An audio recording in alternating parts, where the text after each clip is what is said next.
सत श्री अकाल, तुसीं लोकरंज चैनल पंजाबी देख रहे हो। मैं तुहाडे नाल सुखविंदर सिंह। मेरे नाल इस वेले क्रांतिकारी किसान यूनियन के सूबा प्रधान डॉक्टर दर्शनपाल मौजूद ने। दिल्ली दे विच मीटिंग हो चुकी है। उस तो बाद हुण जिहड़ियां तैयारियां अगली रणनीति नूं लैके हो रही ने। 18 नवंबर नूं एक होर मीटिंग जिहड़ी है पंजाब दे विच पंजाब दीयां जथेबंदियां रल के कर रही ने। नवे फैसले लए जाणगे। उस तो बाद दिल्ली दे विच जाना। इस सब दे उत्ते असीं गलबात करांगे कि रोड मैप किस तरह दा है, क्यों केंद्र दे नाल जिहड़ी ओह सहमति बनदी नज़र नहीं आ रही, केंद्र सरकार किसानां दी मंगां क्यों नहीं मानती, किसान इस बारे की सोचते हैं। डॉक्टर दर्शनपाल जी, तुहाडा स्वागत है लोकरंज। धन्यवाद जी, बहुत बहुत लोकरंज। डॉक्टर साहब दसो कि केंद्र दे नाल जदों दिल्ली दे विच मीटिंग हुई, उत्थे कमरे दे विच सब नूं पता लग गया कि गलबात बनी नहीं, बेसिट्टा जी गलबात रही है। समझ क्यों नहीं आ रही केंद्र नूं इस गल दी? तुसीं भी अपने लफ्ज़ां दे विच बहुत कुछ समझाउण दी कोशिश कीती होनी। देखो, ये गलबात नूं कोई लोग बेसिट्टा कह रहे हैं। मैं तो मेरी जथेबंदी इस नूं इदां बेसिट्टा नहीं समझते। ਉਹਦਾ ਕਾਰਨ ਇਹ ਹੈ ਕਿ ਅਸੀਂ ਕੇਂਦਰ ਸਰਕਾਰ ਨੇ ਪਹਿਲੀ ਵਾਰੀ ਸਾਨੂੰ ਇੱਕ ਹਾਈ ਪਾਵਰ ਕਮੇਟੀ ਨੇ ਬੁਲਾਇਆ। ਅਸੀਂ ਪਹਿਲੀ ਵਾਰੀ ਗਏ ਸੀ, ਉਦੋਂ ਸਾਡਾ ਇਹ ਸੀ ਕਿ ਮੰਤਰੀ ਲੈਵਲ ਤੇ ਗੱਲਬਾਤ ਕਿਉਂ ਨਹੀਂ ਕਰਾਈ। ਸਾਨੂੰ ਮੰਤਰੀਆਂ ਨੇ ਬੁਲਾਇਆ। ਇੱਕ ਦੂਸਰਾ, ਜੇ ਤੁਸੀਂ ਇਹ ਦੇਖੋ ਕਿ ਇਹ ਸਮਾਂ ਐਸਾ ਹੈ ਜਿਸ ਸਮੇਂ ਵਿੱਚ ਪੰਜਾਬ ਦੇ ਅੰਦਰ केवल बाकी पार्टियां नहीं, ईवन बीजेपी के अंदर भी इस किस्म की आवाज़ आनी शुरू होगी कि केंद्र सरकार नूं किसानां नाल गल करनी चाहिए है। उन्होंने मीडिया ते भी बयान देने शुरू करते, तो उन्होंने कोशिश भी की, जाके वो मिले भी, तो उन्होंने कोशिश के नाल एक चलो मीटिंग हुई। मीटिंग की लोड़ भी सी वैसे भी, जिन्ना देर तो असीं लड़ रहे हैं। तो मीटिंग जो हुई, उस मीटिंग नूं मैं पेश करना चाहुंदा कि मीटिंग देखो पूरे दिन चली। शाम के 6 बज गए सी सानूं उत्थे। ये 6-7 घंटिया के अंदर अगर असीं घंटा खाने का कढ़ लीए तो यदा मतलब है कि 6 घंटे के करीब मीटिंग चली है, 6-6.25 घंटे।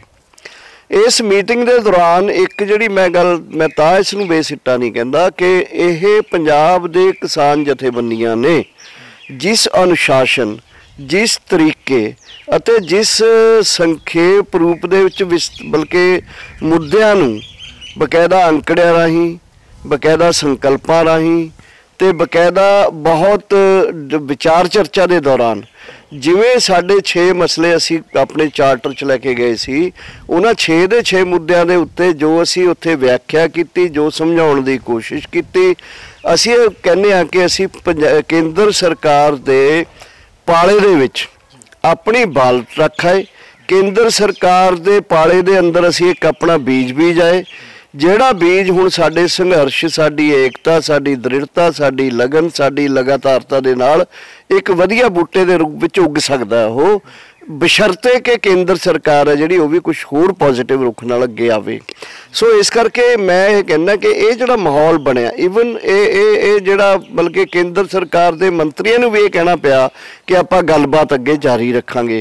ईवन गलबात के दौरान एक बार इत्थों तक गल आ गई कि आपां कोई फोरम बना लीए, कोई कमेटी बना लीए, कोई वर्किंग ग्रुप बना लीए जो समाबद्ध तरीके दे नाल आपस गलबात करे। तो इन्हां तुसीं जिहड़े इत्थे मंग पत्र दे विच मुद्दे रख के गए हो, इन्हां मुद्दिआं दे उत्ते विचार चर्चा लई कोई फोरम बना के उहदे ते विस्तारित चर्चा करके, विस्तारित चर्चा करके किन्नी साडी सहमति बनती है, किन्नी साडी सहमति नहीं बनती या बिल्कुल नहीं बनती, इहदे उत्ते चर्चा हो सके। सो ये जिहड़ी प्राप्ति हुई है इस चीज़ की, ये अपने आप च एक वड्डी प्राप्ति है, जिस प्राप्ति नूं पंजाब दीयां किसान जथेबंदियां ने केंद्र सरकार नाल गलबात दे दौरान कि कल्ले इस मसले ते नहीं कि कल्ले 3 कानूनां ते बहुत सारे दूजे मसले जिवें पराली साड़न वाला मसला है, डीजल 50% स्लैश करने वाला है, या पावर बिल 2020 है, या घट्टो घट्ट समर्थन मुल, लाभकारी मुल प्लस प्रक्योरमेंट नूं 100% गरंटी करन लई कानून बनाउण दा मसला है। ये मसलिਆਂ ਨੂੰ बड़े साफ शब्दों ਦੇ ਵਿੱਚ ਅਸੀਂ ਉਹਨਾਂ ਦੇ ਕੋਲ ਰੱਖਿਆ। और ਉਹਦਾ ਕਲਾਈਮੈਕਸ ਇਹ ਹੈ कि जदों ये समर्थन मुल ते मार्केट के मसले के उत्ते गल चल रही सी, असी जिहड़े बुलारे तय किए सी 3 जाने गलबात कर लई, असी तिन्हां ने जदों ये गल रखी, एक बारी 2 बारी असी ठोक के गल रखी, स्पष्ट गल रखी, क्योंकि तोमर साहब सामने बैठे सी। ਤੋਮਰ ਸਾਹਿਬ ਦਾ ਇਹ ਕਹਿਣਾ ਕਿ ਅਸੀਂ ਘੱਟੋ ਘੱਟ ਸਮਰਥਨ ਮੁੱਲ ਦੇ ਰਹੇ ਹਾਂ ਤੇ ਦੇਵਾਂਗੇ। ਤੋਮਰ ਸਾਹਿਬ ਦਾ ਇਹ ਕਹਿਣਾ ਕਿ ਮੰਡੀਆਂ ਹੈਗੀਆਂ ਨੇ ਤੇ ਰਹਿਣਗੀਆਂ। ਸਾਡਾ ਫਿਰ ਇਹ ਸਵਾਲ ਸੀ ਕਿ ਮੋਦੀ ਸਾਹਿਬ ਵੀ ਇਹ ਕਹਿੰਦੇ ਨੇ ਕਿ MSP ਜਿਹੜਾ ਅਸੀਂ C2 50% ਦੇ ਰਹੇ ਹਾਂ, ਵੀ ਇਹ ਮੋਦੀ ਸਾਹਿਬ ਵੀ ਕਹਿ ਰਹੇ ਨੇ, ਤੋਮਰ ਸਾਹਿਬ ਤੁਸੀਂ ਵੀ ਕਹਿ ਰਹੇ ਹੋ। ਅਸੀਂ ਕਹਿੰਦੇ ਕਿ ਮੱਕੀ ਸਸਤੀ ਵਿਕੀ ਹੈ, ਅਸੀਂ ਕਹਿੰਦੇ ਝੋਨਾ ਬਿਹਾਰ ਸਸਤਾ ਵਿਕਿਆ, ਅਸੀਂ ਕਹਿੰਦੇ ਕਿ ਛੋਲੇ ਰਾਜਸਥਾਨ ਸਸਤੇ ਵਿਕੇ ਨੇ। ਅਗਰ ਤੁਸੀਂ MSP ਕਹਿੰਦੇ ਹੋ ਕਿ ਮਿਲੂਗਾ, ਫਿਰ MSP ਮਿਲਣ ਵਾਸਤੇ ਗਰੰਟੀ ਕਰਨ ਲਈ ਤੁਹਾਨੂੰ ਇੱਕ ਕਾਨੂੰਨ ਬਣਾਉਣ 'ਚ ਦਿੱਕਤ ਕੀ ਹੈ? ਕਿਉਂ ਨਹੀਂ ਤੁਸੀਂ ਉਹ ਕਾਨੂੰਨ ਬਣਾਉਂਦੇ? ਤਾਂ ਸੁਖਵਿੰਦਰ ਜੀ ਤੁਸੀਂ ਇਹ ਗੱਲ ਸਪਸ਼ਟ ਸਮਝੋ, ਬਲਕਿ ਤੁਸੀਂ ਹੈਰਾਨ ਹੋਵੋਗੇ ਕਿ ਉਸ ਵੇਲੇ ਪੂਰੇ ਹਾਲ ਦੇ ਅੰਦਰ ਇੱਕਦਮ ਪਿਨ ਡ੍ਰੌਪ ਸਾਇਲੈਂਸ ਹੋ ਗਈ। ਮੰਤਰੀ ਸਾਹਿਬ ਨੂੰ ਕੋਈ ਜਵਾਬ ਨਹੀਂ ਆਇਆ ਇਸ ਗੱਲ ਦਾ, ਤੇ ਉਹ ਚੁੱਪ ਹੋਣ ਤੋਂ ਬਾਅਦ ਮਸਲਾ ਜਿਹੜਾ ਅਸੀਂ ਵੀ ਨਹੀਂ ਆਇਆ ਸੀ ਹੁਣ ਇਹਨਾਂ ਨੂੰ ਕੋਈ ਜਲੀਲ ਕਰਨਾ ਵੀ ਤੁਸੀਂ ਇਸ ਗੱਲ ਦਾ ਜਵਾਬ ਦਿਓ। ਲੇਕਿਨ ਇਹ ਗੱਲ ਬੜੀ ਪੱਕੀ ਹੈ, ਸਾਰੇ ਬਿਊਰੋਕਰੇਟ ਬੈਠੇ ਸੀ, ਦੂਜੇ ਮੰਤਰੀ ਬੈਠੇ ਸੀਗੇ, ਅਸੀਂ ਸਾਰੇ ਜਥੇਬੰਦੀਆਂ ਵਾਲੇ ਬੈਠੇ ਸੀ। ਇੱਕ ਗੱਲ ਤਾਂ ਉੱਥੇ ਸਾਰੇ ਮਹਿਸੂਸ ਕਰਦੇ ਨੇ ਕਿ ਮੰਤਰੀ ਉਸ ਵੇਲੇ ਲਾਜਵਾਬ ਹੋ ਗਿਆ ਸੀ, ਉਹਨਾਂ ਨੂੰ ਕੋਈ ਧਿਰ ਨਹੀਂ ਆਇਆ ਇਸ ਗੱਲ ਦਾ। ਜਿੱਥੋਂ ਤੱਕ ਹੈ ਤਿੰਨ ਕਾਨੂੰਨਾਂ ਬਾਰੇ ਉਹਨਾਂ ਦਾ ਇਹ ਸੀ ਕਿ ਇਹਦੇ ਬੜੇ ਫਾਇਦੇ ਹੋਣਗੇ। ਅਸੀਂ ਕਿਹਾ ਸੀ ਕਿ ਫਾਇਦੇ ਨਹੀਂ ਹੋਣੇ, ਇਹ ਸਾਡੇ ਲਈ ਮੌਤ ਦੇ ਵਾਰੰਟ ਨੇ। ਹੁਣ ਇਹ ਦੋਨਾਂ 'ਚ ਬੜਾ ਫਰਕ ਹੈ, ਦੋਨਾਂ ਗੱਲਾਂ 'ਚ ਬੜਾ ਫਰਕ ਹੈ। ਜਦੋਂ ਉਹਨਾਂ ਨੇ ਸਾਨੂੰ ਪਾਠ ਪੜ੍ਹਾਉਣਾ ਸ਼ੁਰੂ ਕੀਤਾ, ਸਾਨੂੰ ਆਪਣਾ ਜਿਹੜਾ ਪਾਵਰ ਪੁਆਇੰਟ ਪ੍ਰੈਜੈਂਟੇਸ਼ਨ ਦਿਖਾਉਣੀ ਸ਼ੁਰੂ ਕੀਤੀ, ਉਹ ਪਾਵਰ ਪੁਆਇੰਟ ਪ੍ਰੈਜੈਂਟੇਸ਼ਨ ਦੀਆਂ 3 ਸਲਾਈਡਾਂ ਉਹਨਾਂ ਨੇ ਹਲੇ ਦਿਖਾਈਆਂ ਸੀ। ਉਦੋਂ ਹੀ ਅਸੀਂ ਉਹ 'ਤੇ ਆਬਜੈਕਸ਼ਨ ਕਰਤਾ ਕਿ ਤੁਸੀਂ ਜਿਹੜਾ ਪਾਵਰ ਪੁਆਇੰਟ ਪ੍ਰੋਜੈਕਸ਼ਨ ਦਿਖਾ ਰਹੇ ਹੋ ਸਾਨੂੰ, ਪ੍ਰੈਜੈਂਟੇਸ਼ਨ ਜਿਹੜੀ ਕਰ ਰਹੇ ਹੋ, ਇਸ ਪ੍ਰੈਜੈਂਟੇਸ਼ਨ ਦੇ ਵਿੱਚ ਜੋ 6.5 ਸਾਲ ਦੀਆਂ ਪ੍ਰਾਪਤੀਆਂ ਦੱਸ ਰਹੇ ਹੋ, ਪੈਦਾਵਾਰ ਦੀਆਂ, ਇਨਕਮ ਦੀਆਂ, ਹੋਰ ਸਾਰੀਆਂ, ਇਹ ਤਾਂ ਪੁਰਾਣਾ ਰਜੀਮ ਜਿਹੜਾ ਚੱਲ ਰਿਹਾ ਉਹਦੀਆਂ ਪ੍ਰਾਪਤੀਆਂ ਨੇ। ਸੋ ਪੁਰਾਣੇ ਰਜੀਮ ਦੀਆਂ ਅਗਰ ਪ੍ਰਾਪਤੀਆਂ, ਫਿਰ ਤੁਸੀਂ ਇਹਨੂੰ ਬਦਲਣਾ ਕਿਉਂ ਚਾਹੁੰਦੇ ਹੋ ਜੇ ਆਲਰੇਡੀ ਉਹ ਪ੍ਰਾਪਤੀਆਂ ਕਰ ਚੁੱਕਿਆ? ਤੇ ਇਸ ਕਰਕੇ ਉਹ ਜਿਹੜਾ ਪਾਵਰ ਪੁਆਇੰਟ ਪ੍ਰੈਜੈਂਟੇਸ਼ਨ ਸੀ ਉਹਨਾਂ ਨੂੰ 3 ਜਾਂ 4 ਸਲਾਈਡਾਂ ਦਿਖਾਉਣ ਤੋਂ ਬਾਅਦ ਬੰਦ ਕਰਨਾ ਪਿਆ। ਮੁੜ ਉਸ ਮੁੱਦੇ ਤੇ ਆਉਣਾ ਪਿਆ ਵੀ ਆਪਾਂ ਅੱਗੇ ਇਸ ਮਸਲੇ ਨੂੰ ਕਿਵੇਂ ਚਲਾਈਏ, ਜਿਹਦੇ 'ਚੋਂ ਫਿਰ ਉਹਨਾਂ ਨੇ ਰੱਖਿਆ ਕਿ ਆਪਾਂ ਇਹਦੇ ਤੇ ਲਗਾਤਾਰ ਬੈਠੀਏ, ਆਪਾਂ ਇਹਦੇ ਤੇ ਲਗਾਤਾਰ ਆਪਣੀ ਗੱਲ ਨੂੰ ਜਾਰੀ ਰੱਖੀਏ, ਇਹਨੂੰ ਗੱਲ ਨੂੰ ਟੁੱਟੀ ਜਾਣੀ ਇਹਨੂੰ ਐ ਨਾ ਸਮਝੀਏ ਕਿ ਗੱਲਬਾਤ ਫੇਲ ਹੋ ਗਈ, ਕੋਈ ਸਿੱਟਾ ਇਹਦਾ ਨਹੀਂ ਹੈ, ਆਪਾਂ ਇਸ ਤੇ ਗੱਲਬਾਤ ਜਾਰੀ ਰੱਖਾਂਗੇ। ਡਾਕਟਰ ਸਾਹਿਬ, ਜੇ ਹੁਣ ਆਪਾਂ ਲੋਕਾਂ ਦੇ ਨਜ਼ਰੀਏ ਨਾਲ ਦੇਖੀਏ, ਲੋਕ ਇਹ ਗੱਲ ਕਹਿੰਦੇ ਨੇ ਕਿ ਤੁਸੀਂ ਕਹਿ ਰਹੇ ਹੋ ਕਿ ਅਸੀਂ ਉਹਨਾਂ ਦੇ ਪਾਲੇ 'ਚ ਗੇਮ ਸੁੱਟ ਆਏ ਹਾਂ, ਉਹਨਾਂ ਨੇ ਤੁਹਾਡੇ ਪਾਲੇ 'ਚ ਵੀ ਗੇਮ ਸੁੱਟ ਦਿੱਤੀ ਕਿ ਇੱਕ ਫੋਰਮ ਬਣਾ ਲਓ, ਇੱਕ ਕਮੇਟੀ ਬਣਾ ਲਓ। ਉਹ ਕਮੇਟੀ ਕਿਸ ਲੈਵਲ ਦੀ ਬਣੇਗੀ? ਇੰਡੀਆ ਲੈਵਲ ਦੀ ਬਣੇਗੀ ਜਾਂ ਪੰਜਾਬ ਲੈਵਲ ਦੀ ਬਣੇਗੀ? ਤੇ ਉਹਦੀ ਗੱਲਬਾਤ ਕਿੱਥੇ ਹੋਏਗੀ? ਜਾ ਕੇ ਕੇਂਦਰ 'ਚ ਫਿਰ ਦਿੱਲੀ ਜਾ ਕੇ ਮੱਥਾ ਮਾਰਨਾ ਪਏਗਾ ਕਿ ਇੱਥੇ ਪੰਜਾਬ ਦੇ ਵਿੱਚ ਜਾਂ ਚੰਡੀਗੜ੍ਹ ਦੇ ਵਿੱਚ ਕੋਈ ਕੇਂਦਰ ਬਣਾ ਲਿਆ ਜਾਊਗਾ? ਦੇਖੋ, ਚੰਡੀਗੜ੍ਹ 'ਚ ਹੈ ਜਾਂ ਪੰਜਾਬ 'ਚ ਹੈ ਜਾਂ ਦਿੱਲੀ 'ਚ ਹੈ, ਇਹ ਇਮੈਟੀਰੀਅਲ ਗੱਲ ਹੈ। ਪਹਿਲੀ ਗੱਲ ਜਿਹੜੀ ਮੋਰ ਇੰਪੋਰਟੈਂਟ ਗੱਲ ਹੈ ਕਿ ਉਹ ਪੰਜਾਬ ਦੀਆਂ ਕਿਸਾਨ ਜਥੇਬੰਦੀਆਂ ਕਰਨਗੀਆਂ ਜਾਂ ਸੈਂਟਰ ਦੀਆਂ ਕਰਨਗੀਆਂ। ਮਸਲਾ ਇਹ ਸੈਂਟਰ ਲੈਵਲ ਦਾ ਹੈ। ਅਸੀਂ ਪੰਜਾਬ ਦੀਆਂ ਕਿਸਾਨ ਜਥੇਬੰਦੀਆਂ ਉੱਤੇ ਬੜੇ ਸਪਸ਼ਟ ਹਾਂ, ਔਰ ਸਪਸ਼ਟ ਹੀ ਨਹੀਂ, ਅਸੀਂ ਇਸ ਗੱਲ ਦੀਆਂ ਕੋਸ਼ਿਸ਼ਾਂ ਕਰ ਰਹੇ ਹਾਂ। ਕੋਸ਼ਿਸ਼ਾਂ ਨਹੀਂ ਕਰ ਰਹੇ, ਇੱਕ ਹੱਦ ਤੱਕ ਅਸੀਂ ਸਫਲ ਵੀ ਹੋ ਚੁੱਕੇ ਹਾਂ ਇਸ ਤੇ ਕਿ ਅਸੀਂ ਆਲ ਇੰਡੀਆ ਲੈਵਲ ਤੇ ਜਿਹੜੇ ਡਿਫਰੈਂਟ ਕਿਸਾਨਾਂ ਦੇ ਫੋਰਮ ਨੇ, ਜਿਹੜੇ ਕਾਨੂੰਨਾਂ ਦੇ ਵਿਰੋਧ 'ਚ ਨੇ, ਜਿਹੜੇ ਕਾਨੂੰਨ ਲੈ ਕੇ ਆਏ ਨੇ ਮਤਲਬ ਕਿ NDA ਜਾਂ BJP, ਉਹਦੇ ਵਿਰੋਧ 'ਚ ਨੇ, ਅਸੀਂ ਉਹ ਕਿਸਾਨ ਜਥੇਬੰਦੀਆਂ ਦਾ ਇੱਕ ਆਲ ਇੰਡੀਆ ਥੜਾ ਬਣਾਇਆ। ਆਲ ਇੰਡੀਆ ਥੜਾ ਜਿਹੜਾ ਬਣਾਇਆ, ਬੇਸ਼ੱਕ ਉਹ ਥੜਾ ਹਲੇ 26-27 ਦੀ ਰੈਲੀ ਤੱਕ ਚੱਲਣਾ ਉਸਨੇ, ਲੇਕਿਨ ਇੱਕ ਕਿਸਾਨਾਂ ਨੂੰ ਅਸੀਂ ਇੱਕ ਪਲੇਟਫਾਰਮ ਤੇ ਇਕੱਠੇ ਕਰ ਲਿਆ ਹੋਇਆ। ਇਸ ਅਗਲੀ ਗੱਲ ਇਹ ਹੈ ਕਿ ਪੰਜਾਬ ਦੀਆਂ ਜਥੇਬੰਦੀਆਂ ਨੂੰ ਸੱਦਾ ਭੇਜਿਆ ਉਹਨਾਂ ਨੇ। ਉਹ ਇਹ ਕਹਿ ਸਕਦੇ, ਦੇਖੋ ਜੀ ਪੰਜਾਬ ਦੀਆਂ ਜਥੇਬੰਦੀਆਂ ਦੇ ਨਾਲ ਅਸੀਂ ਕਮੇਟੀ ਬਣਾਉਣ ਦੀ ਕੋਸ਼ਿਸ਼ ਕੀਤੀ ਹੈ, ਕਮੇਟੀ ਬਣਾਈ ਹੈ। ਅਸੀਂ ਬੜਾ ਸਪਸ਼ਟ ਕੀਤਾ ਸੀ ਇਹ ਗੱਲ ਕਿ ਪੰਜਾਬ ਦੀਆਂ ਜਥੇਬੰਦੀਆਂ ਦੇ ਸਾਹਮਣੇ ਤੁਸੀਂ ਇਹ ਜਿਹੜੀ ਪ੍ਰਪੋਜ਼ਲ ਰੱਖ ਰਹੇ ਹੋ, ਅਸੀਂ ਤੁਹਾਨੂੰ ਸਪਸ਼ਟ ਕਰਦੇ ਹਾਂ ਕਿ ਇਹ ਕਮੇਟੀ ਕੇਵਲ ਪੰਜਾਬ ਦੀਆਂ ਜਥੇਬੰਦੀਆਂ ਦੀ ਨਹੀਂ ਹੋਊਗੀ, ਇਹਦੇ 'ਚ ਸਾਡੀਆਂ ਜਿਹੜੀਆਂ ਆਲ ਇੰਡੀਆ ਜਥੇਬੰਦੀਆਂ ਦੀ ਕੋਆਰਡੀਨੇਸ਼ਨ ਦੀ ਐਫਰਟ ਚੱਲ ਨਹੀਂ ਰਹੀ, ਬਲਕਿ ਅਸੀਂ ਇੱਕ ਹੱਦ ਤੱਕ ਕੰਪਲੀਟ ਕਰ ਲਈ ਹੈ। ਉਹਦੇ ਵਿੱਚੋਂ ਵੀ ਸਾਡੇ ਆਲ ਇੰਡੀਆ ਦੇ ਲੀਡਰ ਨੇ ਜਿਹੜੇ, ਉਹਨਾਂ ਨੂੰ ਅਸੀਂ ਉਸ ਫੋਰਮ ਦੇ ਅੰਦਰ, ਉਸ ਕਮੇਟੀ ਜਾਂ ਵਰਕਿੰਗ ਗਰੁੱਪ ਜੋ ਵੀ ਬਣਦਾ ਉਹਦੇ ਅੰਦਰ ਉਹ ਆਉਣਗੇ। ਇਸ ਕਰਕੇ ਕਿਉਂਕਿ ਇਹ ਸੰਘਰਸ਼ ਹੈ ਜਿਹੜਾ, ਇਹ ਇਕੱਲਾ ਪੰਜਾਬ ਨਹੀਂ ਚੱਲ ਰਿਹਾ, ਪੂਰੇ ਦੇਸ਼ ਚੱਲ ਰਿਹਾ। ਕਿਤੇ ਕਮਜ਼ੋਰ ਹੈ, ਕਿਤੇ ਤਕੜਾ ਹੈ, ਕਿਤੇ ਵਾਈਡ ਸਪਰੈਡ ਹੈ, ਕਿਤੇ ਨੈਰੋਡ ਹੈ ਥੋੜ੍ਹਾ ਜਿਹਾ। ਸੋ ਇਹ ਸੰਘਰਸ਼ ਜਿਹੜਾ ਹੈ, ਇਹਨੂੰ ਅਸੀਂ ਵੀ ਮਤਲਬ ਪੰਜਾਬ ਦੀਆਂ ਜਥੇਬੰਦੀਆਂ ਜਿਹੜੀਆਂ, ਇਸ ਨੂੰ ਪੰਜਾਬ ਦੀਆਂ ਹੱਦਾਂ 'ਚੋਂ ਬਾਹਰ ਨਿਕਲਿਆ ਹੋਇਆ ਦੇਖਦੇ ਆ। ਪੰਜਾਬ ਦੀਆਂ ਹੱਦਾਂ 'ਚੋਂ ਬਾਹਰ ਨਿਕਲਿਆ ਹੋਇਆ ਨਹੀਂ ਦੇਖਦੇ, ਬਲਕਿ ਪਹਿਲਾਂ ਹੀ ਪੰਜਾਬ ਦੀਆਂ ਹੱਦਾਂ 'ਚੋਂ ਬਾਹਰ ਨਿਕਲ ਕੇ ਚੱਲਿਆ ਹੋਇਆ ਸੀ। ਪੰਜਾਬ ਨੇ ਉਹ 'ਚ ਥੋੜ੍ਹਾ ਜ਼ਿਆਦਾ ਕੰਟਰੀਬਿਊਸ਼ਨ ਕਰਤੀ। ਇਸ ਕਰਕੇ ਇਹਦੇ 'ਚ ਮੈਨੂੰ ਕੋਈ ਵਹਿਮ ਨਹੀਂ ਹੈ, ਨਾ ਪੰਜਾਬ ਦੀਆਂ ਜਥੇਬੰਦੀਆਂ ਨੂੰ ਹੈ, ਕਿ ਪੰਜਾਬ ਦੀਆਂ ਜਥੇਬੰਦੀਆਂ ਨੂੰ ਕੇਂਦਰ ਸਰਕਾਰ ਸੋਚ ਸਕਦੀ ਹੈ ਵੀ ਦੇਸ਼ ਦਿਆਂ ਨੂੰ ਕਹੇ ਤੁਹਾਡੀ ਕੀ ਪੁੱਛ ਹੈ, ਅਸੀਂ ਤਾਂ ਪੰਜਾਬ ਵਾਲਿਆਂ ਨਾਲ ਗੱਲ ਕਰ ਲਈ। ਬਿਲਕੁਲ ਨਹੀਂ ਅਸੀਂ ਹੋਣ ਦੇਵਾਂਗੇ। 26-27 ਦੀ ਦਿੱਲੀ ਰੈਲੀ 5 ਤਰੀਕ ਦਾ 4 ਘੰਟੇ ਦਾ ਜਾਮ ਹੈ ਜਿਹੜਾ 12 ਤੋਂ 4 ਵਾਲਾ, ਇਹ ਮੀਲ ਪੱਥਰ ਬਣ ਗਏ ਹੋਏ ਨੇ ਦੇਸ਼ ਦੇ ਵਿੱਚ ਲਹਿਰ ਨੂੰ ਇਕਜੁੱਟ ਦਿਖਾਉਣ ਦਾ ਇੱਕ ਸਿੰਬਲ ਦੇ ਤੌਰ ਤੇ। ਸੈਕੰਡਲੀ ਆਉਣ ਵਾਲੇ ਸਮੇਂ ਦੇ ਵਿੱਚ ਆਰਗੇਨਾਈਜੇਸ਼ਨਲ ਤੌਰ ਤੇ ਵੀ ਜਥੇਬੰਦੀਆਂ ਇਕੱਠੀਆਂ ਹੋ ਕੇ ਇਹ ਸੰਘਰਸ਼ ਲੜ ਰਹੀਆਂ ਨੇ ਤੇ ਕੇਂਦਰ ਸਰਕਾਰ ਵੱਲੋਂ ਉਹਨਾਂ ਨੂੰ ਕੋਈ ਵੀ ਪਾੜਨ ਦੀ ਕੋਸ਼ਿਸ਼ ਦਾ ਜਵਾਬ ਦੇਣ ਲਈ ਉਹਨਾਂ ਵੱਲੋਂ ਕੋਈ ਵੀ ਆਫਰ ਨੂੰ ਬਕਾਇਦਾ ਵਿਚਾਰ ਕੇ ਉਹਦੇ ਤੇ ਬੈਠਣ ਲਈ ਆਪਣੇ ਤੌਰ ਤੇ ਫਿਰ ਕੇਂਦਰ ਦੇ ਜਿਹੜੇ ਵੀ ਮਤਲਬ ਕਿ ਕੋਈ ਫੋਰਮ ਹੈ ਉਹਨਾਂ ਨਾਲ ਡਿਸਕਸ ਕਰਕੇ ਇਹਨਾਂ ਕਾਨੂੰਨਾਂ ਤੇ MSP ਤੇ ਹੋਰ ਮਸਲਿਆਂ ਬਾਰੇ ਗੱਲਬਾਤ ਕਰਨ ਲਈ ਇਹ ਆਲ ਇੰਡੀਆ ਲੈਵਲ ਤੇ ਹੀ ਹੋਊਗਾ। ਇਹ ਪੰਜਾਬ ਦੇ ਲੈਵਲ ਤੇ ਜਿਹੜੀ ਐਫਰਟ ਚੱਲ ਰਹੀ ਹੈ ਇਹ ਉਹਨਾਂ ਦੀ ਕੋਸ਼ਿਸ਼ ਹੈ ਕਿ ਪੰਜਾਬ ਅਸੀਂ ਆਲ ਇੰਡੀਆ ਦੇ ਜਥੇਬੰਦੀਆਂ ਦੇ ਨਾਲ ਵੀ ਲਗਾਤਾਰ ਅਨ ਟੱਚ ਆ। ਮੈਂ ਤੇ Jagmohan Singh all India working group ਦੇ ਮੈਂਬਰ ਹਾਂ, ਰਾਜੇਵਾਲ ਸਾਹਿਬ ਉਸ ਕੋਆਰਡੀਨੇਸ਼ਨ ਕਮੇਟੀ ਦੇ ਮੈਂਬਰ ਨੇ, ਡੱਲੇਵਾਲ ਸਾਹਿਬ ਉਹ 7 ਮੈਂਬਰਾਂ ਨੇ ਜਿਹੜੀ ਅਸੀਂ ਕੋਆਰਡੀਨੇਸ਼ਨ ਕਮੇਟੀ ਬਣਾਈ ਹੋਈ ਹੈ। ਸੋ ਅਸੀਂ ਉਹ ਧਿਆਨ 'ਚ ਹੀ ਰੱਖਦੇ ਹਾਂ ਕਿ ਕਿਤੇ ਇਹ ਮਤਲਬ ਕਿਤੇ ਇਹ ਫੀਲਿੰਗ ਨਾ ਜਾਵੇ ਵੀ ਪੰਜਾਬ ਦੇ ਅਸੀਂ ਉੱਪਰ ਆਪਣੇ ਜੋਗਿੰਦਰ ਯਾਦਵ, ਰਾਜੂ ਸ਼ੈਟੀ ਜੀ ਤੇ ਉਹਨਾਂ ਨਾਲ ਟੱਚ ਹੈ, ਡੱਲੇਵਾਲ ਸਾਹਿਬ ਹੁਣੀ ਸ਼ਿਵ ਕੁਮਾਰ ਨਾਲ ਟੱਚ ਨੇ, ਗੁਰਨਾਮ ਸਿੰਘ ਚੰਡੂਨੀ ਤੇ ਰਾਜੇਵਾਲ ਸਾਹਿਬ ਆਪਸ 'ਚ ਟੱਚ ਨੇ। ਸੋ ਇਹ ਸ਼ੇਪ ਲੈਣ ਲਈ ਜਿੱਡੀ ਵੱਡੇ ਦੇਸ਼ ਦੀ ਡਾਈਵਰਸਿਟੀ ਹੈ, ਜਿੰਨਾ ਮਤਲਬ ਕਿ ਵੱਖ-ਵੱਖ ਪੱਧਰਾਂ ਦਾ ਸੰਘਰਸ਼ ਹੈ, ਇਹਨੂੰ ਸ਼ੇਪ ਲੈਣ ਤੇ ਇੱਕ ਟਾਈਮ ਲੱਗਣਾ ਹੀ ਸੀ। ਇੱਕ ਇਹ ਚਰਚਾ ਵੀ ਚੱਲਦੀ ਹੈ ਵੀ ਕਿਤੇ ਨਾ ਕਿਤੇ ਜਿਹੜਾ ਕੇਂਦਰ ਨੇ ਇਕੱਲੀਆਂ ਪੰਜਾਬ ਦੀਆਂ ਜਥੇਬੰਦੀਆਂ ਨੂੰ ਕਿਉਂ ਸੱਦਿਆ, ਬਾਕੀ ਜਥੇਬੰਦੀਆਂ ਉੱਥੇ ਕਿਉਂ ਨਹੀਂ ਪਹੁੰਚੀਆਂ, ਉਹਨਾਂ ਨੂੰ ਸੱਦਾ ਕਿਉਂ ਨਹੀਂ ਦਿੱਤਾ ਗਿਆ। ਇਹ ਲੱਗਦਾ ਨਹੀਂ ਕਿ ਕਿਤੇ ਨਾ ਕਿਤੇ ਤੁਹਾਡੇ ਆਪਸ ਦੇ ਵਿੱਚ ਵਖਰੇਵੇਂ ਪੈਦਾ ਕਰਨ ਦੇ ਲਈ ਕਿ ਬਾਕੀ ਜਥੇਬੰਦੀਆਂ ਵੱਖਰੀਆਂ, ਬਾਕੀਆਂ ਦੇ ਮਸਲੇ ਹੋਰ ਨੇ, ਤੁਹਾਡਾ ਮਸਲਾ ਜਾਂ ਫਿਰ ਪੰਜਾਬ ਵੀ ਇਕੱਲਾ ਟਾਰਗੇਟ ਕੀਤਾ ਗਿਆ? ਨਹੀਂ, ਦੇਖੋ ਕੇਂਦਰ ਤਾਂ ਇਹ ਵੀ ਕਰ ਸਕਦਾ ਕਿ ਸਾਡੇ 31 ਚੋਂ ਕੁਝ 2 ਨੂੰ ਬੁਲਾ ਲੇ। ਸਾਡੇ 31 ਚੋਂ ਵੀ ਕਦੇ ਮਤਭੇਦ ਆ ਸਕਦੇ ਨੇ, ਤੁਸੀਂ ਨਹੀਂ ਜਾਂਦੇ ਮੈਂ ਚੱਲਿਆ ਗੱਲਬਾਤ ਕਰਨ, ਇਹ ਹਾਲਤਾਂ ਬਣ ਜਾਂਦੀਆਂ ਨੇ। ਲੇਕਿਨ ਅਜੇ ਤੱਕ ਉਸ ਕਿਸਮ ਦੀ ਸਿਚੁਏਸ਼ਨ ਨਹੀਂ ਹੈ।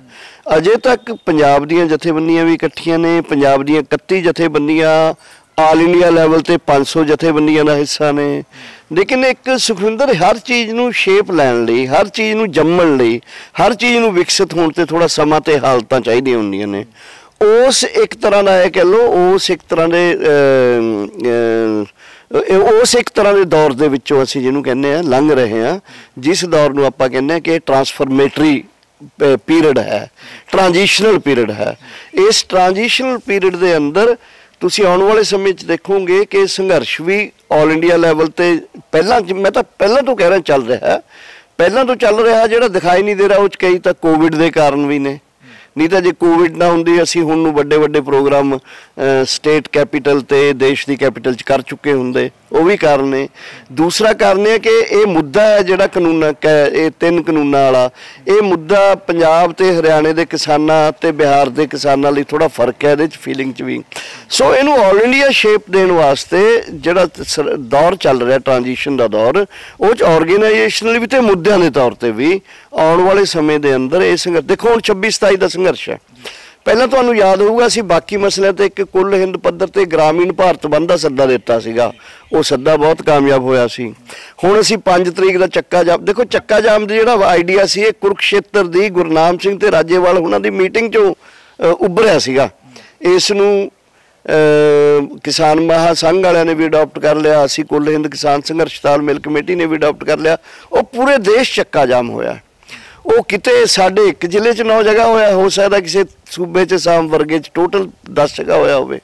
ਸੋ ਇਹ ਜਿਹੜੀ ਅਨਈਵਨਨੈਸ ਹੈ, ਇਹ ਅਨਈਵਨਨੈਸ ਦੇ ਤਾਂ ਵੱਖ-ਵੱਖ ਕਾਰਨ ਨੇ, ਜਥੇਬੰਦਕ ਕਾਰਨ ਵੀ ਨੇ, ਜਥੇਬੰਦੀਆਂ ਦੇ ਲੀਡਰਸ਼ਿਪ ਦੇ ਵੀ ਕਾਰਨ ਨੇ, ਤਾਲਮੇਲ ਉਹਦੇ 'ਚ ਨਹੀਂ ਮੈਂ ਜਾਂਦਾ। ਲੇਕਿਨ ਇਹ ਗੱਲ ਬੜੀ ਸਪਸ਼ਟ ਹੈ ਕਿ ਇਹ ਜਿਹੜਾ ਆਲ ਇੰਡੀਆ ਲੈਵਲ ਇਹਨੇ ਰੂਪ ਲੈਣਾ ਹੈ, ਇਹ ਆਉਣ ਵਾਲੇ ਦਿਨਾਂ ਦੇ ਅੰਦਰ ਇਹਦੀਆਂ ਕੋਸ਼ਿਸ਼ਾਂ ਵੀ ਹੋ ਰਹੀਆਂ ਨੇ, ਇਹਦੀ ਬਾਹਰਮੁਖ ਹਾਲਤ ਵੀ ਬਣ ਰਹੀਆਂ ਨੇ ਤੇ ਇਹਦੇ ਜਿਹੜੀ ਕੇਂਦਰ ਸਰਕਾਰ ਵੱਲੋਂ ਜਿਹੜੇ ਇੱਕ ਧੱਕਾ ਲਾਇਆ ਜਾ ਰਿਹਾ ਆਲ ਇੰਡੀਆ ਲੈਵਲ ਤੇ ਕਿਸਾਨਾਂ ਦੇ ਉੱਤੇ, ਉਹ ਵੀ ਇੱਕ ਇਹਦਾ ਕਾਰਨ ਬਣੂਗਾ ਕਿ ਹਾਂ ਕੇਂਦਰ ਸਰਕਾਰ ਵੱਲੋਂ ਵੀ, ਕਈ ਵਾਰੀ ਅਫਸਰਾਂ ਵੱਲੋਂ ਵੀ, ਕਈ ਵਾਰੀ ਸੂਬਾ ਸਰਕਾਰ ਵੱਲੋਂ ਵੀ, ਵੱਖ-ਵੱਖ ਏਜੰਸੀਆਂ ਵੱਲੋਂ ਵੀ ਇਹ ਕੋਸ਼ਿਸ਼ ਕੀਤੀ ਜਾਂਦੀ ਹੈ ਵੀ ਜਿਹੜੀ ਇਹਨਾਂ ਦੀ ਏਕਤਾ ਬਣ ਰਹੀ ਹੈ ਇਹ ਕਿਸੇ ਨਾ ਕਿਸੇ ਤਰੀਕੇ 'ਚ ਟੁੱਟ ਜਾਵੇ। ਹਰਿਆਣੇ 'ਚ ਪਿਛਲੇ ਦਿਨਾਂ 'ਚ ਹੋਇਆ, ਹਰਿਆਣੇ 'ਚ ਜਦੋਂ ਉਭਾਰ ਉੱਠਿਆ ਉਦੋਂ ਲੀਡਰਾਂ ਦੇ ਅੰਦਰ ਆਪਸੀ ਮਤਭੇਦ ਕ੍ਰੀਏਟ ਕਰਨ ਦੀ ਕੋਸ਼ਿਸ਼ ਹੋਏ ਵੀ ਉਹ ਇਹ ਸਾਡੀਆਂ ਜਥੇਬੰਦੀਆਂ ਨੇ ਜਿਹੜੀਆਂ ਆਲ ਇੰਡੀਆ ਲੈਵਲ ਤੇ ਜਿਹੜੇ ਫੋਰਮ ਨੇ, ਇਹਨਾਂ ਦੇ ਵਿੱਚ ਅਨਫ ਮੈਚੋਰਿਟੀ ਹੈਗੀ ਹੈ। ਇਹ ਅਨਫ ਮੈਚੋਰਿਟੀ ਦਾ ਮੈਂ ਤਾਂ ਦੇਖੋ ਦਾਅਵਾ ਹੀ ਕਰ ਸਕਦਾ, ਮੈਂ ਤਾਂ ਇਹ ਗੱਲ ਅੱਛਾ, ਤੁਸੀਂ ਆਪਣੀਆਂ ਗੱਲਾਂ ਦੇ ਵਿੱਚ ਵਾਰ-ਵਾਰ ਉਹੀ ਜ਼ਿਕਰ ਕਰ ਰਹੇ ਹੋ ਕਿ ਹੋ ਸਕਦਾ ਹੈ ਕਿ ਮਤਭੇਦ ਕਿਤੇ ਨਾ ਕਿਤੇ ਬਣਾ ਦਿੱਤੇ ਜਾਣ, ਜਾਂ ਦੋ ਜਥੇਬੰਦੀਆਂ ਨੂੰ ਵੀ ਸੱਦ ਸਕਦਾ ਕੇਂਦਰ, ਬਾਕੀਆਂ ਦੇ ਵਿੱਚ ਮਤਭੇਦ ਹੋ ਸਕਦਾ। ਇਹ ਲੋਕਾਂ ਦੇ ਵਿੱਚ ਇਹ ਵੀ ਮੰਗ ਉੱਠਦੀ ਹੈ ਕਿ ਸਾਰੀਆਂ ਜਥੇਬੰਦੀਆਂ ਜਿਹੜੀਆਂ ਪੰਜਾਬ 'ਚ, ਛੋਟਾ ਜਿਹਾ ਪੰਜਾਬ ਹੈ, 31 ਜਥੇਬੰਦੀਆਂ, ਲੋਕ ਕਹਿੰਦੇ ਨੇ ਕਿ ਕੋਈ ਇੱਕ ਜਥੇਬੰਦੀ ਹੋਵੇ, ਇੱਕ ਪ੍ਰਧਾਨ ਹੋਵੇ, ਇੱਕ ਝੰਡੇ ਥੱਲੇ ਸਾਰੇ ਰਲ ਕੇ ਚੱਲਣ। ਨਹੀਂ ਦੇਖੋ, ਪਹਿਲੀ ਗੱਲ ਤਾਂ ਮੈਂ ਕਹਿੰਦਾ ਵੀ ਜਿਹੜਾ ਤੁਸੀਂ ਮੇਰੇ ਖਦਸ਼ਾ ਕਹਿੰਦੇ ਹੋ ਵੀ ਐ ਕਰ ਸਕਦੇ ਨੇ ਉਹ, ਇਹ ਤਾਂ ਮੈਂ ਪਾਸਟ ਹਿਸਟਰੀ ਦੀ ਗੱਲ ਕਰਦਾ। ਹਿਸਟਰੀ 'ਚ ਹਮੇਸ਼ਾ ਹੀ ਹੁੰਦਾ ਆ, ਹਾਕਮ ਨੇ ਜਿਹੜੇ ਉਹਨਾਂ ਦੇ ਵਿਰੋਧੀ ਹੁੰਦੇ ਨੇ ਉਹਨਾਂ ਨੂੰ ਪਾੜਨ ਦੀ ਕੋਸ਼ਿਸ਼ ਕਰਦੇ ਨੇ, ਹਮੇਸ਼ਾ ਹੁੰਦਾ। ਅੰਗਰੇਜ਼ਾਂ ਨੇ ਵੀ ਕੀਤਾ, ਨੈਸ਼ਨਲਿਸਟ ਮੂਵਮੈਂਟ ਦੇ ਵਿੱਚ ਪੰਜਾਬ ਦੀ ਕੋਈ ਮੂਵਮੈਂਟ ਆ, ਤੁਸੀਂ ਉਹਦੇ 'ਚ ਕੋਸ਼ਿਸ਼ ਦੇਖੋ, ਕਿਉਂਕਿ ਦੋ ਵਿਰੋਧੀ ਧਿਰਾਂ ਨੇ ਨਾ, ਅਸੀਂ ਉਹਨਾਂ ਨੂੰ ਹਰਾਉਣਾ ਚਾਹੁੰਦੇ ਹੋ, ਸਾਨੂੰ ਹਰਾਉਣਾ ਚਾਹੁੰਦੇ ਨੇ। ਸੋ ਇਹਦੇ 'ਚੋਂ ਕੋਸ਼ਿਸ਼ਾਂ ਤਾਂ ਹੁੰਦੀਆਂ ਨੇ। ਮੈਂ ਤਾਂ ਉਹਦੀ ਜਿਹੜੀ ਵਸਤੂਗਤ ਪਰਿਸਥਿਤੀ ਹੈ, ਉਹਦੀ ਜੋ ਹੁੰਦਾ ਆਇਆ ਤੇ ਜੋ ਹੋ ਸਕਦਾ ਉਹਦੇ ਤੇ ਗੱਲ ਕਰ ਰਿਹਾ। ਪਰ ਮੈਂ ਨਾਲ ਇਹ ਵੀ ਕਹਿ ਰਿਹਾ ਕਿ ਇਹ ਜਿਹੜਾ ਖਦਸ਼ਾ ਹੁੰਦਾ, ਇਹਦੇ ਤੋਂ ਚੌਕਸ ਰਹਿਣ ਦੀ ਲੋੜ ਹੁੰਦੀ ਹੈ। ਇਹਦੇ ਤੋਂ ਆਪਣੀ ਮੂਵਮੈਂਟ ਦੀ ਡਾਇਰੈਕਸ਼ਨ, ਓਰੀਐਂਟੇਸ਼ਨ ਜਿਹੜੀ ਆ ਤੁਹਾਡੀ, ਉਹ ਤੁਸੀਂ ਕੈਸੀ ਲੈ ਰਹੇ ਹੋ ਉਹ 'ਤੇ ਵੀ ਨਿਰਭਰ ਕਰਦਾ ਹੈ ਇਹ। ਨੰਬਰ 3, ਜਿਹੜੀਆਂ ਜਥੇਬੰਦੀਆਂ ਇਕੱਠੀਆਂ ਕੰਮ ਕਰ ਰਹੀਆਂ ਨੇ, ਉਹਦੇ ਵਿੱਚ ਜੇ ਇੱਕ ਲੀਡਰ ਡਿਕਟੇਟਰਸ਼ਿਪ ਤਰੀਕੇ ਨਾਲ ਆਪਣੇ ਫੈਸਲੇ ਠੋਸਦਾ, ਉਹ 'ਤੇ ਜਥੇਬੰਦਕ ਤੌਰ 'ਤੇ ਵੀ ਇਹ ਚੀਜ਼ਾਂ ਹੁੰਦੀਆਂ ਨੇ। ਚੌਥਾ ਇਹ ਹੈ ਕਿ ਇਹ ਇੱਕ ਵਸਤੂਗਤ ਪਰਿਸਥਿਤੀ ਹੈ ਕਿ ਪੰਜਾਬ ਦੇ ਵਿੱਚ ਸੱਚੀ ਮੁੱਚੀ 30-31 ਨਹੀਂ ਬਲਕਿ 32-33 ਕਿਸਾਨ ਜਥੇਬੰਦੀਆਂ ਐਗਜ਼ਿਸਟ ਕਰਦੀਆਂ ਨੇ। ਹੁਣ ਸਾਡੀ ਮੈਚੋਰਿਟੀ ਇਸ ਗੱਲ ਤੇ ਹੈ ਵੀ ਅਸੀਂ ਕੀ ਉਹਨਾਂ ਦੀ ਇਕਜੁੱਟਤਾ ਕਾਇਮ ਕਰ ਸਕਦੇ ਹਾਂ ਕਿਸੇ ਮਸਲੇ ਤੇ। ਉਹਨੂੰ ਅਸੀਂ ਇੱਕ ਹੱਦ ਤੱਕ ਪਿਛਲੇ ਕਹਿ ਲਓ ਵੀ ਪਿਛਲੇ 2-2.5 ਮਹੀਨਿਆਂ ਤੋਂ ਵੀ ਵੱਧ ਸਮੇਂ ਤੋਂ ਉਹ ਅਸੀਂ ਕਰਨ 'ਚ ਕਾਮਯਾਬ ਹੋਏ ਹਾਂ। ਕਾਰਨ ਇਹ ਹੈ ਕਿ ਸਾਡੇ ਜਿਹੜੇ ਮੁੱਦੇ ਨੇ ਉਹ ਸਾਂਝੇ ਬਣ ਗਏ, ਸਾਡਾ ਨਿਸ਼ਾਨਾ ਸਾਂਝਾ ਬਣ ਗਿਆ। ਜੇ ਕੱਲ ਨੂੰ ਕੋਈ ਵੀ ਜਥੇਬੰਦੀ, ਮੰਨ ਲਓ ਨਰਮਾ ਬੈਲਟ ਦੀ ਕੋਈ ਜਥੇਬੰਦੀ ਆ, ਉਹ ਨਰਮਾ ਬੈਲਟ ਦੀ ਜਥੇਬੰਦੀ ਕਹੇ ਵੀ ਨਰਮੇ ਦਾ ਮਸਲਾ ਜੀ ਇਹਦੇ 'ਚ ਲਿਆਓ ਪਹਿਲਾਂ, ਗੰਨੇ ਵਾਲੇ ਕਹਿਣ ਵੀ ਗੰਨੇ ਦਾ ਲਿਆਓ ਪਹਿਲਾਂ, ਤਾਂ ਸਾਡੀ ਜਿਹੜੀ ਇਹ ਸਾਂਝ ਆ ਜਿਹੜੀ ਸਾਡੀ, ਉਹ ਸਾਂਝ ਦੇ ਵਿੱਚ ਇਕਜੁੱਟਤਾ ਨਹੀਂ ਰਹਿਣੀ, ਉਹ ਸਾਂਝ ਸਾਡੀ ਉਖੜ ਸਕਦੀ ਆ। ਸੋ ਇਸ ਕਰਕੇ ਇਹ ਜਿਹੜਾ ਤੁਸੀਂ ਕਹਿ ਰਹੇ ਹੋ ਵੀ ਇਹ ਜਥੇਬੰਦੀਆਂ ਇੱਕ ਹੋਣ, ਦੇਖੋ ਇਹ ਜਥੇਬੰਦੀਆਂ ਇੱਕ ਹੋਣ, ਜਥੇਬੰਦੀਆਂ ਘੱਟ ਜਾਣ। ਹੁਣ ਮੈਂ ਇਹ ਗੱਲ ਕਹਿਣੀ ਚਾਹੁੰਦਾ ਵੀ ਜਥੇਬੰਦੀਆਂ ਅਗਰ 30 ਦੀਆਂ 30 ਇੱਕ ਹੋ ਜਾਣ, ਇਹ ਇੱਕ ਮੇਰੀ ਅੰਤਰਮੁਖੀ ਅੱਛੇਪਣ ਦੀ ਸੋਚ ਹੈ। ਲੇਕਿਨ ਬਾਹਰ ਮੁਖਤਾ ਤਾਂ ਇਹ ਕਿ ਜਥੇਬੰਦੀਆਂ ਹੈਗੀਆਂ ਨੇ, ਇਹ ਕਿਵੇਂ ਘੱਟ ਜਾਣ, ਇਹਨਾਂ ਦੀ ਇਕਜੁੱਟਤਾ ਹੋਰ ਕਿਵੇਂ ਬਣਾਈ ਜਾਵੇ, ਇਹ ਸਾਡੇ ਸਾਹਮਣੇ ਸਵਾਲ ਨੇ। ਜਿਵੇਂ ਦੇਸ਼ ਪੱਧਰ ਤੇ ਮੈਂ ਕਹਿ ਰਿਹਾ ਕਿ ਦੇਸ਼ ਪੱਧਰ ਤੇ 500 ਦੇ ਕਰੀਬ ਜਥੇਬੰਦੀਆਂ ਨੇ, ਦੇਸ਼ ਪੱਧਰ ਤੇ 500 ਦੀਆਂ ਕੀ ਲੋੜ ਹੈ, ਦੇਸ਼ ਪੱਧਰ ਤੇ 5-10 ਹੋਣ ਤਾਂ ਬਹੁਤ ਨੇ। ਪਰ ਇਹ ਵਸਤੂਗਤ ਪਰਿਸਥਿਤੀ 'ਚ ਇਹ ਸੰਘਰਸ਼, ਇਹ ਮੁੱਦੇ, ਇਹ ਸਾਡੀ ਇਕਜੁੱਟਤਾ ਕੀ ਇਹਨਾਂ ਨੂੰ ਘਟਾਉਣ ਦੇ ਵਿੱਚ ਯੋਗਦਾਨ ਪਾਊਗੀ? ਮੈਨੂੰ ਲੱਗਦਾ ਜ਼ਰੂਰ ਯੋਗਦਾਨ ਪਾਊਗੀ, ਕਿਉਂਕਿ ਤੁਸੀਂ ਜਿਹੜੀ ਗੱਲ ਕਹਿ ਰਹੇ ਹੋ ਬਿਲਕੁਲ ਸਹੀ ਹੈ। ਜਿੰਨੀਆਂ ਜਥੇਬੰਦੀਆਂ ਘੱਟ ਹੋਣਗੀਆਂ ਉਨਾ ਹੀ ਲੋਕਾਂ ਨੂੰ ਵਿਸ਼ਵਾਸ ਦੇ ਤੌਰ ਤੇ ਲੋਕਾਂ ਦਾ ਵਿਸ਼ਵਾਸ ਬਚਦਾ।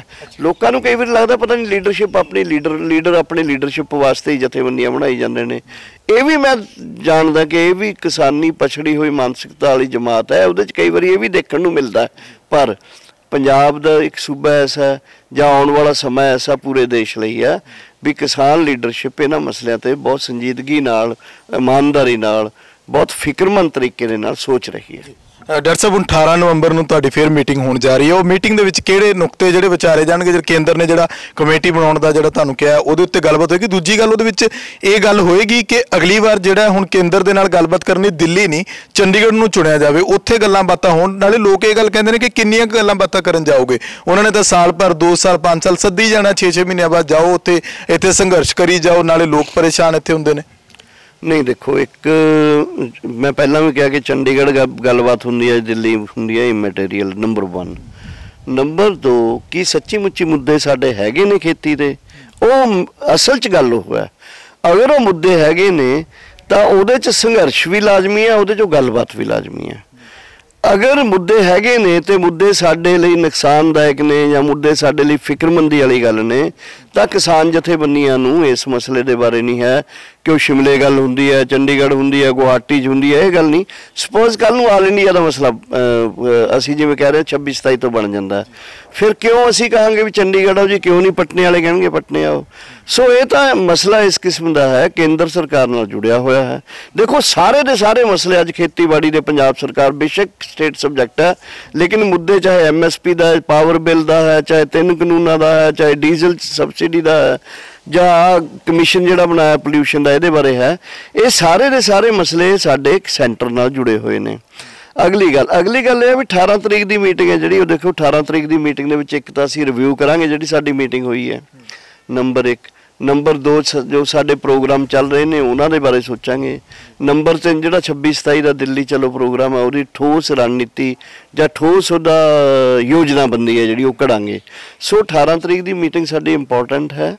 ਮਾਲ ਗੱਡੀਆਂ ਦੇ ਨਾਲ ਪੈਸੇਂਜਰ ਗੱਡੀਆਂ ਖੋਲ੍ਹਣ ਬਾਰੇ ਵੀ ਜਿਹੜਾ ਸ਼ਰਤ ਰੱਖੀ ਗਈ ਕੇਂਦਰ ਵੱਲੋਂ ਉਹਦੇ ਉੱਤੇ ਵਿਚਾਰ ਹੋ ਰਿਹਾ। 18 ਤੇ ਵੀ ਅਸੀਂ ਵਿਚਾਰਾਂਗੇ, ਇਹ ਏਜੰਡੇ ਤੇ ਵਿਚਾਰਾਂਗੇ ਕਿਉਂਕਿ ਸਾਡੇ ਕੋਲ ਫੀਲਡ 'ਚੋਂ ਜੋ ਵੀ ਇਨਪੁਟਸ ਆਉਣਗੇ ਕਿ ਇਹ ਸਾਡੇ ਇਹ ਟੈਕਟਿਸ ਮਾਲ ਗੱਡੀਆਂ ਤੇ ਪੈਸੇਂਜਰ ਗੱਡੀਆਂ ਨੂੰ ਛੱਡਣਾ ਸਾਡੇ ਸੰਘਰਸ਼ ਦੇ, ਲੋਕਾਂ ਨੂੰ ਜੋੜਨ ਦੇ, ਲੋਕਾਂ ਨੂੰ ਨਾਲ ਲੈ ਕੇ ਅੱਗੇ ਵਧਣ ਦੇ ਕੰਮ ਆਉਂਦਾ, ਜਾਂ ਸੈਂਟਰ ਤੇ ਪ੍ਰੈਸ਼ਰ ਪਾਉਣ ਲਈ ਤੇ ਲੋਕਾਂ ਨੂੰ ਨਾਲ ਜੋੜ ਕੇ ਰੱਖਣ ਲਈ ਸਾਡਾ ਇਹੀ ਠੀਕ ਬਣਦਾ ਵੀ ਪੈਸੇਂਜਰ ਗੱਡੀਆਂ ਨਹੀਂ ਹਲੇ ਚੱਲਣ ਦੇਣੀਆਂ ਜਾਂ ਪੈਸੇਂਜਰ ਤੇ ਗੁਡਸ ਟ੍ਰੇਨ ਦੋਨੋਂ ਨਹੀਂ ਚੱਲਣ ਦੇਣੀਆਂ। ਅਸੀਂ ਇਹ ਕਿਹੜੀ ਚੀਜ਼ ਸਾਨੂੰ ਕੇਂਦਰ ਤੇ ਪੰਜਾਬ ਦੇ ਕਿਸਾਨਾਂ ਤੇ ਲੋਕਾਂ ਦੇ ਹੱਕ ਜਾਊਗੀ ਉਹ ਅਸੀਂ ਠੋਸ ਰੂਪ 'ਚ ਜੋ ਵੀ ਸਾਡੇ ਕੋਲ ਫੀਲਡ 'ਚੋਂ ਰਿਪੋਰਟਾਂ ਆਉਣਗੀਆਂ ਉਹਦੇ ਮੁਤਾਬਕ ਤੈਅ ਕਰਾਂਗੇ। ਲੇਕਿਨ ਇਹ ਗੱਲ ਪੱਕੀ ਹੈ ਕਿ ਏਜੰਡਾ ਜ਼ਰੂਰ ਹੋ। ਅੱਛਾ, ਇਹੀ ਗੱਲ ਹੈਗੀ ਕੋਈ ਕਿ ਅਗਲੀ ਮੀਟਿੰਗ ਜਿਹੜੀ ਉਹ ਪ੍ਰਧਾਨ ਮੰਤਰੀ ਸਾਹਿਬ ਨਾਲ ਤੈਅ ਕਰਵਾਈ ਜਾਵੇ? ਨਹੀਂ, ਦੇਖੋ ਮੈਨੂੰ ਤਾਂ ਬਲਕਿ ਇਹ ਲੱਗਦਾ ਹੈ ਕਿ ਮੀਟਿੰਗ ਦੇ ਵਿੱਚ ਲਗਾਤਾਰਤਾ ਰਹੇ ਆਪਣੇ ਮਸਲਿਆਂ ਨੂੰ। ਸਾਨੂੰ ਇਹ ਲੱਗਦਾ ਹੈ ਕਿ ਅਸੀਂ ਹੋਰ ਕੋਈ ਬੁੱਧੀਜੀਵੀ ਨਾਲ ਲੈ ਜਾਈਏ। ਖੇਤੀ ਮੰਤਰੀ ਨੂੰ ਲੱਗਦਾ ਵੀ ਮੈਂ ਰਾਜਨਾਥ ਸਿੰਘ ਨੂੰ ਵੀ ਨਾਲ ਲੈ ਲਾਂ ਜਾਂ ਪ੍ਰਧਾਨ ਮੰਤਰੀ ਨੂੰ, ਇਹ ਉਹਨਾਂ ਦੀ ਮਰਜ਼ੀ ਹੈ। ਲੇਕਿਨ ਇਹ ਕੋਈ ਸਾਡਾ ਢਿੱਡ ਭਰਨ ਵਾਲੀ ਗੱਲ ਨਹੀਂ ਵੀ ਪ੍ਰਧਾਨ ਮੰਤਰੀ ਜੀ ਆ ਕੇ ਬਹਿ ਜਾਣਗੇ ਕੀ ਸਾਡੇ ਮਸਲੇ ਹੱਲ ਹੋਣਗੇ। ਇਹ ਤਾਂ ਇੱਕ ਜਵਾਕ ਨੂੰ ਜਿਵੇਂ ਮੰਨ ਲਓ ਨਿੱਪਲ ਦੇਣ ਵਾਲੀ ਗੱਲ ਹੈ, ਉਹਦੇ ਮੂੰਹ 'ਚ ਚੁੰਗਣੀ ਚੰਗਾਉਣ ਵਾਲੀ ਗੱਲ ਹੈ। ਕਿੱਥੇ ਸਾਡੇ ਮਸਲਿਆਂ ਤੇ ਸਿੰਸੀਅਰਟੀ ਨਾਲ ਗੱਲਬਾਤ ਹੋ ਕੇ ਉਹਨਾਂ ਨੂੰ ਅੱਗੇ ਵਧਾਇਆ ਜਾ ਸਕਦਾ। ਸਾਡੇ ਲਈ ਉਹ ਮਤਲਬ ਖੇਤੀਬਾੜੀ ਮਹਿਕਮਾ, ਖੇਤੀਬਾੜੀ ਦਾ ਮੰਤਰੀ, ਉਹ ਜੇ ਪ੍ਰਧਾਨ ਮੰਤਰੀ ਆਪ ਵਿੱਚ ਪੈ ਕੇ ਗਰੁੱਪ ਆਫ ਮਿਨਿਸਟਰ ਬਣਾਉਂਦਾ ਵੀ ਸੱਚੀ ਨਿਬੇੜਨਾ ਇਸ ਨੂੰ, ਜਾਂ ਕੋਈ ਹੋਰ ਗਰੁੱਪ ਆਫ ਮਿਨਿਸਟਰ ਬਣਾਉਂਦਾ ਉਹਨਾਂ ਨੂੰ, ਜਿਹੜੀ ਦੈਟ ਸ਼ੁੱਡ ਉਹਦੇ ਤੇ ਇੱਕ ਲਗਾਤਾਰਤਾ ਚਾਹੀਦੀ ਹੈ ਵੀ ਜਿਹੜੇ ਕਿਸਾਨ ਚੀਜ਼ਾਂ ਰੱਖਣ ਉਹ ਜੋ ਰੱਖਣ ਅਸੀਂ ਉਹਨਾਂ ਚੀਜ਼ਾਂ ਨੂੰ ਸਮਝ ਸਕੀਏ, ਸਮਝਾ ਸਕੀਏ ਉਹਨਾਂ ਨੂੰ। ਸੋ ਇਹ ਮਤਲਬ ਕਿ ਚਾਹੇ ਉਹ ਚੰਡੀਗੜ੍ਹ ਪੰਜਾਬ ਦਿੱਲੀ ਦਾ ਮਸਲਾ, ਚਾਹੇ ਪ੍ਰਧਾਨ ਮੰਤਰੀ ਉਸ ਦਾ ਮਸਲਾ, ਇਹ ਗੱਲਾਂ ਫਾਰਮ ਦੀਆਂ ਨੇ। ਕੰਟੈਂਟ ਅਸਲ ਸਾਨੂੰ ਚਾਹੀਦਾ ਕਿ ਸਾਡੇ ਮੁੱਦਿਆਂ ਦੇ ਉੱਤੇ ਇੱਕ ਕੇਂਦਰ ਸਰਕਾਰ ਹੋਵੇ, ਕੇਂਦਰ ਸਰਕਾਰ ਦੇ ਨੁਮਾਇੰਦੇ ਹੋਣ, ਉਹ ਸਿੰਸੀਅਰ ਹੋਣ, ਸਿੰਸੀਅਰਟੀ ਨਾਲ ਚੀਜ਼ਾਂ ਦੀ ਡਿਸਕਸ਼ਨ 'ਚ ਪੈਣ ਤਾਂ ਜੋ ਅਸੀਂ ਉਹਨਾਂ ਦਾ ਕੋਈ ਮਿਲ ਕੇ ਠੋਸ ਹੱਲ ਲੱਭ ਸਕੀਏ। ਸ਼ੁਕਰੀਆ ਦਰਸ਼ਨਪਾਲ ਜੀ। ਸੋ ਸਾਡੇ ਨਾਲ ਮੌਜੂਦ ਸਨ ਦਿੱਲੀ ਦੇ ਵਿੱਚ ਕੇਂਦਰ ਦੇ ਨਾਲ ਮੀਟਿੰਗ ਕਰਕੇ ਆਏ ਡਾਕਟਰ ਦਰਸ਼ਨਪਾਲ, ਕ੍ਰਾਂਤੀਕਾਰੀ ਕਿਸਾਨ ਯੂਨੀਅਨ ਦੇ ਸੂਬਾ ਪ੍ਰਧਾਨ ਨੇ, ਜਿਹੜੇ ਪਹਿਲਾਂ ਵੀ ਜਦੋਂ ਕੇਂਦਰ ਦੇ ਵੱਲੋਂ ਸੱਦਿਆ ਜਾਂਦਾ ਤਾਂ ਉੱਥੇ ਮੀਟਿੰਗ ਦੇ ਵਿੱਚ ਸ਼ਾਮਲ ਹੋ ਕੇ ਕਿਸਾਨਾਂ ਦੇ ਨੁਮਾਇੰਦੇ ਦੇ ਤੌਰ ਤੇ, ਕਿਸਾਨਾਂ ਦੇ ਆਗੂ ਦੇ ਤੌਰ ਤੇ ਆਪਣੇ ਵਿਚਾਰ, ਉੱਥੇ ਕਿਸਾਨਾਂ ਦੇ ਜੋ ਮੰਗਾਂ ਨੇ ਉਸ ਦੇ ਬਾਰੇ ਕੇਂਦਰ ਦੇ ਨਾਲ ਚਰਚਾ ਕਰਦੇ ਨੇ। ਇਸ ਵਾਰ ਵੀ ਚਰਚਾ ਕਰਕੇ ਆਏ ਨੇ। ਅਗਲੇ ਦਿਨ 18 ਨਵੰਬਰ ਨੂੰ ਜਿਹੜੀ ਉਹ ਚੰਡੀਗੜ੍ਹ 'ਚ ਬੈਠਕ ਹੋਣੀ ਹੈ ਕਿਸਾਨਾਂ ਦੀ। ਇਸ ਤੋਂ ਬਾਅਦ ਦਿੱਲੀ ਅੰਦੋਲਨ ਦੀਆਂ ਵੀ ਤਿਆਰੀਆਂ ਜਿਹੜੀਆਂ ਉਹ ਕੀਤੀਆਂ ਜਾ ਰਹੀਆਂ। ਤੁਹਾਨੂੰ ਇਹ ਪ੍ਰੋਗਰਾਮ ਕਿਸ ਤਰ੍ਹਾਂ ਦਾ ਲੱਗਿਆ? ਆਪਣੇ ਵਿਚਾਰ ਕਮੈਂਟ ਕਰਕੇ ਜ਼ਰੂਰ ਦੱਸਿਓ। ਲੋਕਰੰਜ ਚੈਨਲ ਪੰਜਾਬੀ ਨੂੰ ਸਬਸਕ੍ਰਾਈਬ ਕਰੋ। ਧੰਨਵਾਦ।